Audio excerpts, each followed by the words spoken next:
හුඟ දේවල් ගොඩාක් හම්බ කරේ නැතුණාට හම්බ කරපු දෙයින් අපිට ඉතුරු කරලා ගියා. අපිට ගයක් හදලා දීලා ගියා. ඒ වගේ තින් අන්තිම දවසේ කියලා තිබ්බ මම මලත් අද මම මේ දේශනේ කරනවා කියලා. ඉතින් ඒ හන්ද අපි යාට ලං වෙලා කතා අහනවා. රෑ සමහරට 1-2 වෙනකම් මෙයා රසවත්ව මේ කතා කියනවා. ඊට පස්සේ මගෙන් ඇහුවා මං කීවා මේ අපි මට තාත්තා තමයි වගේ ජීවිතේ. ඉතින් තාත්තගෙන් අහන්න කියලා තමයි මම කීවේ. මුලින්ම ඉතින් ආමන්ත්‍රණය කරේ කලේ නැති වුණාට මේ දුව කියන සංකල්පය තමයි තිබුණේ. අම්මා කියන්නේ පුතේ ජයලල් මාමට ඇවිල්ලා මේ කැම කණ්ඩ කියන්නේ ජයලල් මාමට මේ තේක ගිනිහින් දෙන්න. එයා මං දකින්න විදියට එයා මම අම්මෙක් විදිහට දැක්ක හුඟක් වෙලාවට.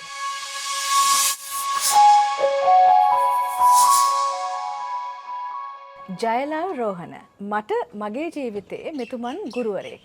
මං එතුමාගෙන් නාට්‍ය හා රංග කලාව ඉගෙන ගත්තා. එතුමන් නිතරම මෙන්න මෙහෙම ඇඟිල්ල දික් කරලා කියන කතාවක් තියෙනවා. ඒ තමයි උඹලා රංග නොපෑවට කමක් නැහැ. උඹලා නාට්‍ය නොකරට කමක් නැහැ. හැබැයි මිනිස්සෙක් වගේ ජීවත් වෙයලා කියලා. ඔක නිතරම එතුමන් අපිට කියන කතාවක්. ජයලාල් රෝහණ කියන නිර්මාණවේදියා අපි හරියටම හැඳින්වුවොත් ආචාර්ය ජයලාල් රෝහණ. ඇත්තටම එතුමා ප්‍රඥෙක්. එතුමා තුළ නළුවෙක්, නාට්‍ය අධ්‍යක්ෂවරයෙක්, ගුරුවරයෙක්, ලේඛකයෙක් තවත් චරිත තියෙවි. අද ඒක හරියටම හොයාගන්න පුළුවන් වෙයි. අපි ආවා එතුමන්ගේ ගෙදරට. එතුමන්ගේ ගෙදරත් මෙතන තමයි එතුමන් වැඩිපුරම ගැවසුණු තැන, රැඳුණු තැන, එතුමන්ගේ නිර්මාණ ලියවුණු තැන, නිර්මාණ ඉපදුණු තැන, හිතන තැන, දැනෙන තැන. මේ ඉන්නේ දැනෙන කෙනෙක් එතුමන්ගේ ජීවිතේ. එතුමන්ගේ ජීවිතේ කොච්චර අවුරුදු ගාණක් හිමි කරගත්තද කියලා ඉස්සෙල්ලම මම අහන්නම්. මේ තමයි මේනකා ප්‍රියානි. මේනකා ටීචර් කියලා හැමෝම කියන්නේ. අපි දැන අඳුරගෙන අවුරුදු 45ක් විතර විවාහ ජීවිතේ අපි අවුරුදු 30ක් විතර හිටියා. අවුරුදු 59 එතුමන් සමුගනිද්දී 2021 තමයි සමුගත්තේ. හැබැයි ඊට කලින් එතුමන් මාර්ග කිහිපයක්ම පෙන්නා. කටකතත් පැදිර ගියා එතුමන් අභාවයට පත් වුණා කියලා. ඒකටත් පස්සේ කතා කරමු. හරි. දැන් ඔය පරණ හිතවත්කම පටන් ගන්න කලින් එතුමගේ ජීවිතය ගැන දන්න දේවල් ටික කියමු ඉස්සෙල්ලා. එතුමගේ තාත්තා නෑ මුලින්ම. අම්මා හිටියා. සහෝදරයෝ දෙන්නේ සහෝදරියක් සහ සහෝදරයෙක් හිටියා. තාමත් ඒගොල්ලෝ ඉන්නවා. ඊට අමතරව තින් නෑදෑයෝ කියන කට්ටියෙන් අයින් වෙලා හිටියේ.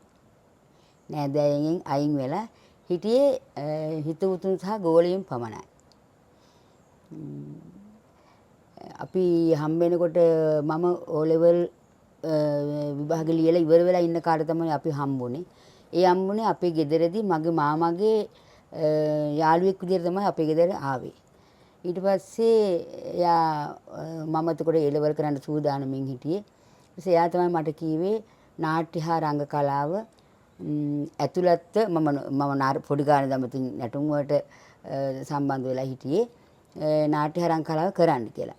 ඇත්තටම එතුමා මේ මට නාට්‍ය හා රංග කලාව ගෙදරදී ඉගෙනුවා. ඉගෙනුවා කියන්නේ බොහොම කලාතුරකින් කිව්වේ මාස 3කට විතර වගේ සැරයක් අපේ ගෙදර යනවා එනවා. ඊට පස්සේ මේ දැන් ඒ කොයි කාලෙද ඔය? ඒ කියන්නේ 80 ගණන් වල 82 විතර වගේ. ඉස්කෝලේ යනවා. ඔව්. එතකොට එයාගේ තිබුණා මේ යෞවන සම්මාන කෙටි නාට්‍ය තරඟයට මාව දාගන්න උවමනාව තිබ්බ මගේ මාමට. දැන් ඔය ගුරුගෝල සම්බන්ධයක්. ඔව් ඔව් ගුරුගෝල වගේ ඉතින්. ඊට පස්සේ එයාට ඕන වුණා මේ මාව මෙයාගේ නාට්‍ය වලට සම්බන්ධ කරන්න. ඒ හන්ද මෙයාගේ 2001ට ගියෝ කියලා කෙටි නාට්‍යයක් කරා යෞවන සම්මාන වලට. ඒකේ මම ශ්‍රීනාත් මද්දුමගේ සුනීතා විමල වීර එතකොට රෝජර් සෙනවිරත්න එතකොට කවුද මේ ප්‍රසාද් සූර්යාරච්චි හේමන්ත ගමගේ එතකොට මේ රේණුක වෙලබඩගේ මට මතක විදිහට ඉතින් ඒ අයත් එක්ක අපි රඟපෑවා.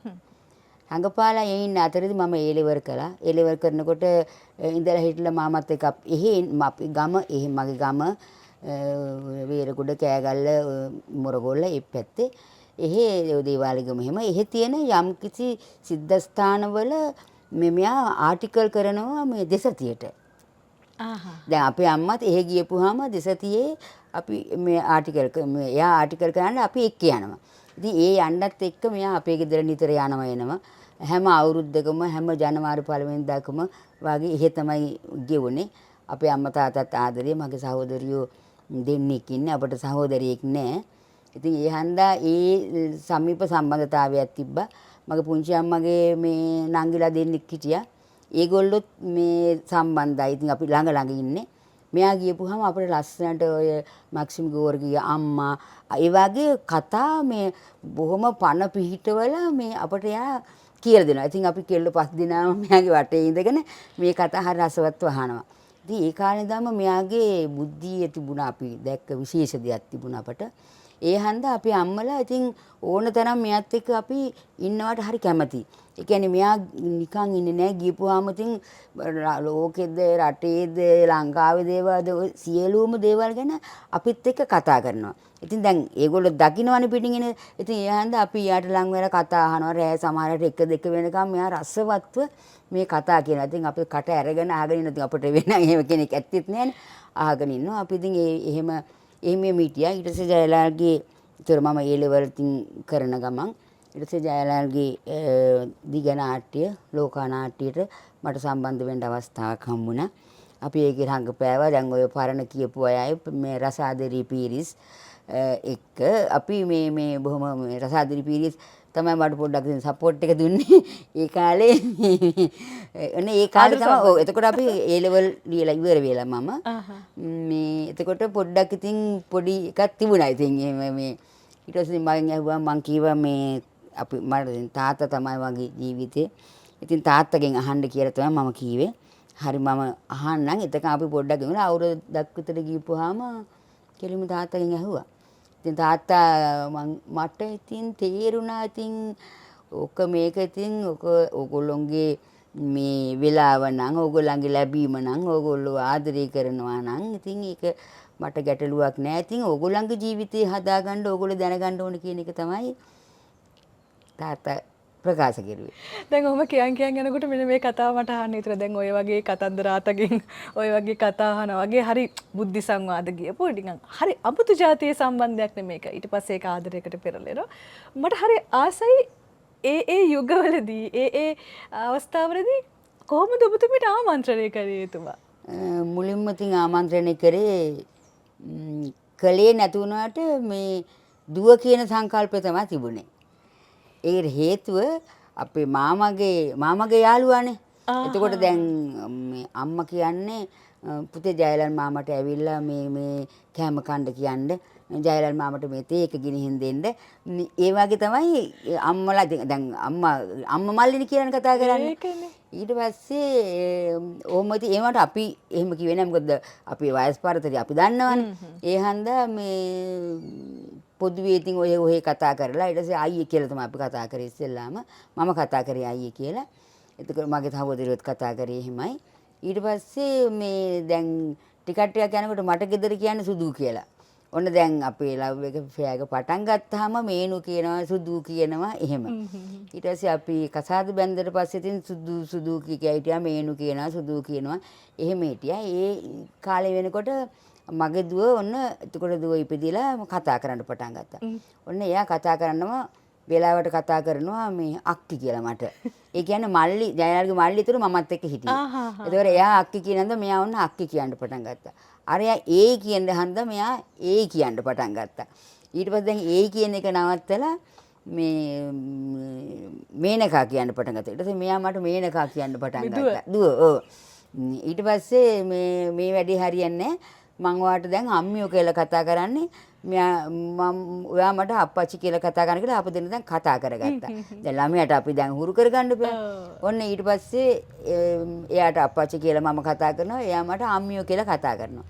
ඊට පස්සේ එයා නැති වෙනකම්ම මට අම්මියෝ තමයි කිව්වේ. එයා මං දකින්න විදියට එයා මම අම්මෙක් විදිහට දැක්ක හුඟක් වෙලාවට. මව්වත් බිරිඳක්. ඔව්. එයා ඒක කිව්වා ප්‍රකාශත් කරලා තිබුණා යම් තැන්වල. ඒ විදිහට තමයි මේ මොකද ඒගොල්ලන්ගේ ඥාතියින්ගෙන් ගොඩක් වෙලාවට අපි වෙන් වෙලානේ හිටියේ. අම්මත් මෙහි බොහොම ටික කාලයක් ඉන්නවා. ඔන්න ආය යනවා. ඉතින් අනිත් දෙන්න ගාවටත් යනවා. එහෙම ඉතින් තමයි ගෙවුනේ. ඉතින් වැඩිපුරම අපි දෙන්න මෙහෙට ආවට පස්සේ බැන්දට පස්සේ අපි දෙන්න තනියම තමයි හිටියේ. මල්ලි හිටියා අපිත් එක්ක. එයාගේ. එතුම කොළඹ ඉපදිච්ච කෙනෙක්නේ. එයා පිටකොට්ටේ.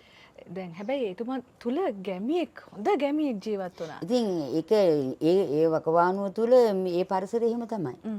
ඒ කියන්නේ එයා පොඩි කාලේ පිටකොට්ටේ කියන්නේ මේ වගේ නාගරීකරණය වෙලා තිබුණේ නැහැ. එයා ඇත්තටම මේ පැත්තේ හිටියේ නැත්තේ මෙහෙට ආවේ මේගොල්ලෝ අලව්වේ පදිංචි වෙලත් හිටිය කාලයක්. ඒ අලව්වට ගියේ මම ඒ පැත්තට කිට්ටු හන්දා. ඊට පස්සේ අර එහෙ හරියන්නේ නැහැ කියලා තීරුණා. ඊට පස්සේ මෙහෙන් අපි කැම්පස් එකේ ඉන්න කාලේ මෙහෙන් මේ ඉඩම ගත්තා අපි. බොහොම අමාරුවෙන් තමයි ඉතින්. මොකද එයත් ඉගෙන ගන්නවා, මාත් ඉගෙන ගන්නවා. එයත් රස්සාවකුත් ඉතින් පොඩි පොඩියට ඒවා මේවා කරනවා. කලාවේ වැඩත් කරනවා. ඒ අතරේ තමයි ඉතින් අපි මේවා කරගෙන හිමින් මේ ගේ හදාගත්තා අපි. පර්චස් 10 අපි ඉස්සෙල්ලාම ගත්තේ. ඊට පස්සේ කල්යන්න යන්න ඉස්සරහ පැත්තේ ඉඩම් කෑල්ලක් තිබ්බා ලාල් ප්‍රේමරත්න කියලා මේ කලාකරුවෙක් හිටියා. ඔය පොලිස් නාට්‍ය එහෙම කරපු. මේ එතුමා තමයි මේ ඉඩම ගැන කිව්වේ. එයා මේ ඉස්සරහ ඉඩම් කෑල්ල නම් තිබ්බා. ඊට පස්සේ ඒ ඉඩම් කෑල්ල යාට කාලයක් යනකොට එපා කිව්වා. ඊට පස්සේ අපි ඒ ඉඩම් කෑල්ල ගත්තා. ඊට පස්සේ පිටිපස්සේ මේ පැත්තේ ඉඩම් කෑල්ලක් තිබ්බා. ඒක ගන්න අවස්ථාව ආවහම ඒක ගත්තා. ඊට පස්සේ අන්තිමට නැති වෙන්න අවුරුදු 5කට ඉස්සෙල්ලා පිටිපස්සේ ඉඩම් කෑල්ලක් තිබුණා. ඒක මගේ නමට අරන් දුන්නා. යහපැත්ත කෑල්ල ගත්තේ දුවට කියලා. දුවගේ නමින් ගත්තේ නැතුණාට මේක අපිත් කවදා හරි දුවට කියලා තමයි ඒ ඉඩම් කෑල්ල ගත්තේ. ඊට පස්සේ මේ පිටිපස්සේ කෑල්ල මන් දන්නේ නැහැ. මගේ නමට එයා අරන් දාලා තිබුණා. ඉතින් අමාරුවෙන් හම්බ කරා දේශපාලනීකරණය නුනත් හුඟ දේවල් ගොඩාක් හම්බ කරේ නැතුණාට හම්බ කරපු දෙයින් අපිට ඉතුරු කරලා ගියා. අපිට ගයක් හදලා දීලා ගියා. ඒ වගේ තින් මගේ දරුවෝ දෙන්නට හැමදේම දුන්නා. කවදා හරි මේගොල්ලෝ විවාහ වෙලා මේගොල්ලන්ට කැම දාති ඒවා මේවා නැති වෙයි කියලා හිතාගෙන වගේ එහෙම වුණොත් කියලා ඇත්ති වෙන්න ළමයිට කන්න දුන්නා. ඇත්තටම ඒක ඒ කෑම කන්න පුරුදු කරපු එක මේ දැන් මට වදයක් වෙලා වගේ කියන්නේ දෙන්නම සයිස්. දෙන්නම ඇඟපත හරිය ලොකුයි. ඉතින් මේවා කවදා හරි ළමයි කන්න ඕනේ මේවා දකින්න ඕනේ මගේ දරුවෝ කියන එක. මොකද එයාට ඒවා හම්බුන්නේ නැහැ පොඩි කාලේ. තාත්තා අවුරුදු 13 නැති වුණා. එයා ගොඩාක් දුක් විඳා ජීවිතේ. ඉතින් ඒ හන්දා එයා හැම වෙලාවෙම ගෙදරට පුදුම විදිහේ 50ක් ආවත් ඒ 50ට ඒ වෙලාව යන්න ಜಾති තියෙනවා. සැමන් ටින්නක් කියවම සැමන් පෙට්ටියක් ගේන්නේ. හැමදාම පිටකොටුවෙන් කඩල කිලෝ 3යි, පරිප්පු කිලෝ 3යි, කවුපි කිලෝ 3යි. ඔය වගේ ඒ වගේ හැම වෙලාවෙම පුදුම විදිහට කියන්නේ මැනේජ් කරා. කෑම බීම, සබන් පවුඩර් සියලු දේම ගෙනල්ලා ගේන්නේ තොගයක් එක සැරේ බඩු ගේන්නේ. කියන්නේ පුළුවන් වුණාම එයාට ඉතින් එයා හම්බ කරන්න පටන් ගත්තාම හොඳට හොඳට කියන්නේ ඉතින් මහා විශාල පරිමාණයක් නෙමෙයි. එයා මුල් අධීරයේ හිටියට වඩා යම්කිසි මට්ටමකට ආවට පස්සේ දරුවෝ දෙන්නට කණ්ඩ බොණ්ඩ පිටරටවල වල ගියපුවාම චොකලට් සූට් කේස් දවසක් මට පෙන්නුවා මෙහෙම ඇරලා එන්න බලන්න කියලා දෙන්න ලං කරගෙන මේ සුරින් සූට් කේස් එක තියලා සූට් කේස් එක මෙහෙම ලොකු සූට් කේස් කියන්නේ බෑගේජ් ලොකු බෑගේජ් එක මෙහෙම ඇරලා හිටන් සම්පූර්ණ මේක දිග ඇරලා හිටන් මෙන්න මම ඕගොල්ලන්ට ගෙනාවුවා මම 7-5ක්වත් වියදම් කරේ නෑ මේවට මේ ඔක්කොම මගේ හිතවතු මට දීපුවා කිව්වා කියලා ඒවටන් ඊට පස්සේ ග්‍රොසරි බෑග් ගෙනල්ලා මගේ මහත්තයා එහෙමයි ග්‍රොසරි බෑග් ගෙනල්ලා සියලු නෑදෑයින්ට සියලු මේ වටේ පිටේ හැමෝටම ඒ අපි ඇසුරු කරපු ඔක්කොටම අරවෙන් මේ අර ගෙදර කී දෙනෙක් ඉන්නද ළමයි මෙච්චරයි කියන එක જાතියකින් අර දානවා. ඔහොම පැකට් කරලා හැම ගෙදරටම දුන්නා. අන්න ඒ වගේ වෙන එකක් තියා මෙරි පිටරට නෙමෙයි. අපි කියමුකෝ යාපනයේ ගියා කියලා, අනුරාධපුරයේ ගියා කියලා, මේ ත්‍රිකුණාමලේ පැත්තේ ගියා කියලා. දැන් ඒ පැත්තට ආවේනික යම්කිසි ද්‍රව්‍යයක් තියෙනවා. අපි කියමුකෝ දැන් මේ යාපනයේ ගිහලා තල් හකුරු අරවමවා තියෙන ගේන්නේ තොගයක්. අරගෙන ආවෙලා වටේටම බෙදනවා. මාළු මාකට් එකට ගියපුවාම වෙන එකක් වන්නේ මාළු මාකට් එකට ගියපුවාම ලොකු මාළු ටිකක් වැඩිපුර ගෙනාවුවාම හැමදාම ඒ දෙන කීප දෙනෙක් හිටියා. ඒගොල්ලන්ට මේ පරිත්‍යාග කළා. ඒ පරිත්‍යාග කියන එක එහෙමනම් ඉතින් ඒක මාරයි ඉතින්. ඒක මම දැක්ක මාරම දෙයක් ඉතින්. එතුමන්ට එහෙම ලොකු හිතක් ලොකු අතක් තිබුණ කෙනෙක්නේ. දැන් සහ මම අහලා තියෙනවා මේ කලාකරුවන් අරගත්තොත් වැඩිම උපාධි ප්‍රමාණයක් තියෙන එතුමන්ට කියලා. මම හරිද ඒක දැන් වෙනස් වෙලාද කියලා දන්නේ නැහැ. නමුත් නෑ ඔව් ඇත්තම කියනවා නම් දැන් මේ පේරාදෙණිය විශ්වවිද්‍යාලය තමයි දැන් මම මෙහි උපාධිය ගන්නකොට ඇතුට පරක් වෙලා ගත්තේ. ඒ කියන්නේ මට වඩා අවුරුදු දෙකකට වැඩිමල් නෑ මගේ මහත්තයා. එතකොට අපි දෙන්නම එක අවුරුද්ද තමයි උපාධි ආවේ. ඊට පස්සේ පේරාදෙණිය දෙකක් කරා මාස්ටර්ස් වගේ මෙහි කැලණියේ කළා. ඊට පස්සේ මෙහි මේ මානිල්වත් මේ අලුත් එකක් තියෙන මෙතන මේ කැලණියේ ඒකේ තමයි PhD එක කර හිටියේ අන්තිමට. ඒකේ පොත මේ ඊයේ පෙරේද වෙනකම් මෙතන තිබුණා. ලියපු පොත. සමහර අය පොත ඉල්ලුවා. මම ඒකට දුන්නේ නැහැ. ඒ කියන්නේ බාගෙට ලියලා තව බොහොම ස්වල්පය අයින් කරන්න කියන්නේ ඉවර කරන්න තිබුණේ. අන්තිම සතියේ නැවැත්තුවා ඒවා. මම දන්නේ ඇයි කියලා යට දැනුණාද දන්නේ. මට ගොඩ වෙලා හිතුණා ගොඩ වෙලාවට යකි කියපු දේවල් වලින් කතා කරපු දේවල් වලින් මට තේරුණා එයාගේ කාලේ ඉවරයි කියන එක එයා දැනගත්තා කියලා. පස්සේ මට හිතෙන්නේ දැන් ඒ කාලේ නෙමෙයි ඒ කාලෙදි මට එහෙම මම හිතන්නේ නෑනේ කවදාවත්. නමුත් අන්තිම දවසේ කියලා තිබ්බ මම මලත් අද මම මේ දේශනේ කරනවා කියලා. උදේ මමත් එක්ක වාහනේ නැගලා එයා වාහනේ ඩ්‍රයිවිං කරගෙන මාව ඉස්කෝලේ ගාවෙන් දාලා ගියා ප්‍රාදේශීය ලේකම් කාර්යාලයට. ප්‍රාදේශීය ලේකම් කාර්යාලයේ දේශනයක් කරා පුනරුත්ථාපනය කරන අයට. දේශනයක් කරපුවාම එහෙදි කලන්තය හැදිලා තියෙනවා. ඊට පස්සේ මට කෝල් එකක් දුන්නා. එදා මගේ ඩ්‍රාමා පේපර් එක. ඒ කාලේ වැඩි ළමයි යන්නේ නැහැ. මොකද මේ අවශ්‍ය ප්‍රමාණය විතරයි පාසලට ගෙනා ගන්න කොරෝනා දෙවෙනි සැරේ වගේ ආව කාලේ. 2021 නේ. ඔව්. ඊට පස්සේ එතකොට මම පේපර් එක ඉවරයි. මට කිව්වා අම්මේ මම පේන්ට් උනා. ඔයාලට පුළුවන් නම් පාර ආයිනට එන්න මට මේ ලේකම්තුමිය වාහනයක් දුන්නා. මේ ඩ්‍රයිවර් කෙනෙක් දුන්නා කියලා. ඊට පස්සේ එතුමත් එක්ක මෙයා ආව කවදාවත් ජිප් එකේ පිටිපස්සේ ගියේ නැහැ. එයානේ ඉතින් ඩ්‍රයිවර්. පිටිපස්සේ ගියේ අපේ ජිප් එක අර ඇතුළට දොර දෙකේ එක. ඉතින් එයා ඇතුළට රිංගල වගේ නේද යන්න තියෙන්නේ. ඇතුළේ ගිහිල්ලා වාඩි වෙලා ඉන්නවා මං එනකොට මං ගෙත් බැලුවා පුදුමයෙන් ඇයියා පිටිපස්සට ගියේ කියලා. ඊට පස්සේ ආවා ගෙදර. එහෙම තමයි අපි ආවේ. ඒ ආවෙත් අරයා සුක්කානම අල්ලගෙන හිටියා මෙයා එළෙව්වා. ඒ කියන්නේ මේ ඔන්න ඔතන ගැට්ටක් තියෙනවා. ඔන්න ඔතනින් ඔන්න දැන් පල්ලමකට යන්නේ. ඔන්න ওই විදිහට තමයි ගෙදර ආවේ. ඒ කියන්නේ ඒ තරමට යාට මාර මතකයක් තිබ්බා. ඒ මතකය කියන එක මාර පුදුමයි. ඒක පෙර ආත්මෙන් හරි ආපු එකක්ද මම දන්නේ. ඊළඟ එක තමයි යා ගෙස් කෙරුවොත් කෙනෙක් මෙයා මෙහෙම කෙනෙක් කියලා හරියටම හරි. ඒක හරියටම හරි ඒ විදිහම තමයි. ඒ කියන්නේ එහෙම මට හිතෙනවා නිකන් 아무තු ඥානයක් මොකක් හරි තිබ්බද දන්නේ නැහැ කියලා වෙලාවකට. දැන් ඉතින් අපි ඔය හිතනකොට මෙයා මේ දේවල් කරා මෙහෙම ඒවා එහෙමමයි. ඔන්න අද මෙහෙම වෙනවා කිව්වොත් ඒක වෙනවමයි ඉතින් ආයේ. මං ආයිත් මුලට යනවා. දැන් ඒ වගේ කෙනෙක්ව තෝරගන්න ඔබතුමියගේ ඇතිනේ එතුමාගේ හිත බැඳගත්ත ගුණ කටහඬ.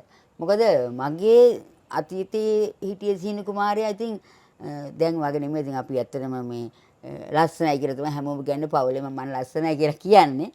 අපි ඉතින් වියපත් වෙනවත් එක්කම ඉතින් ඒව නැති වෙලා යනවා. එතකොට මගේ ඉතින් සීනි කුමාරයා හිටියේ ඉතින් එන සීනි කුමාරයෙන්න ඉතින් අපේ තරුණ කාලේ අපිට එන්නේ වෙනම රූපයන්නේ. ඒ වුණාට මං හිතන්නේ මං ඇදුනේ කටහඬට. සහ දේවල් ඒ කියන්නේ කටහඬත් එක්ක එයාගේ ප්‍රකාශන දේවල් ආදරය එයාත් මාව හොඳට මැන්නා. ඒ කියන්නේ දැන් අපි කියමු පොඩි උදාහරණයක් ගත්තොත් එයාගේ සෙට් එකක් හැදුවා අපි. එයා බෝඩ් වල හිටපු තැන මාමා හිටියෙත් එතන. ඒ නාට්‍යයට අපි ගියපුවාම අම්මා මාව නාට්‍යයට එක්ක යන්න තනියම ඇරියේ නෑ කවදාවත්.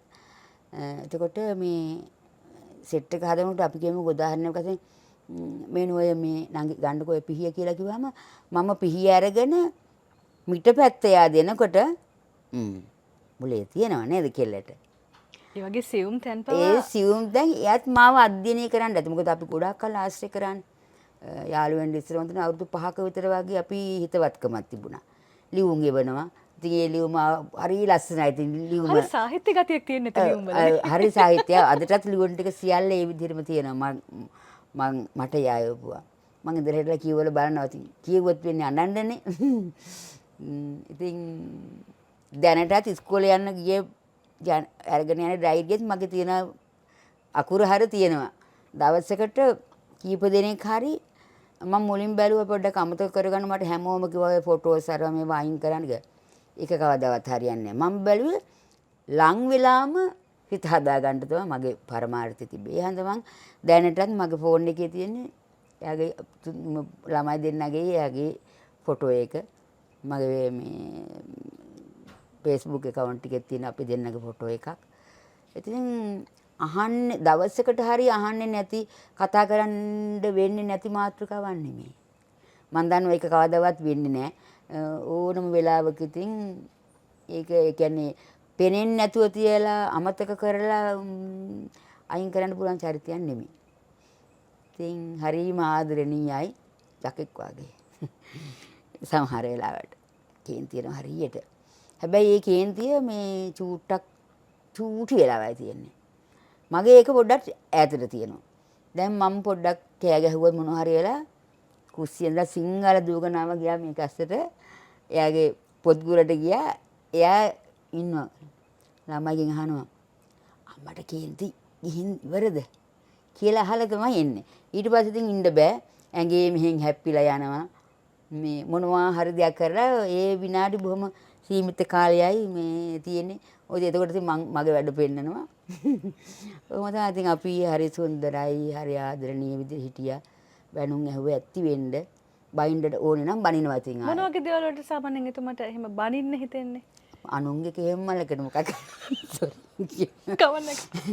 අනුන්ගේ දෙයක් තමයි. අපි දෙන්නගේ අතරේ ඉතින් එහෙම අපි දෙන්නට රණ්ඩු වෙන්න මේ මොකක් මාතෘකාවක් නැහැ. කාගේ හරි දෙයකට මං එක්කෝ එයාගේ කවුරු හරි මොනවා හරි එහෙම ඉතින් මේ එහෙම දෙයකට තමයි. ඒ හැරෙන්න ජීවිතේ කවදාවත් අපි දෙන්නගේ ගැටලුවක් එහෙම ඇති වෙලා නැහැ. ඒ රණ්ඩුවක් වුණොත් ඒ කියන්නේ ඉතින් රණ්ඩු කියන්නේ ඉතින් මහා ලොකු රණ්ඩු නෙමෙයි.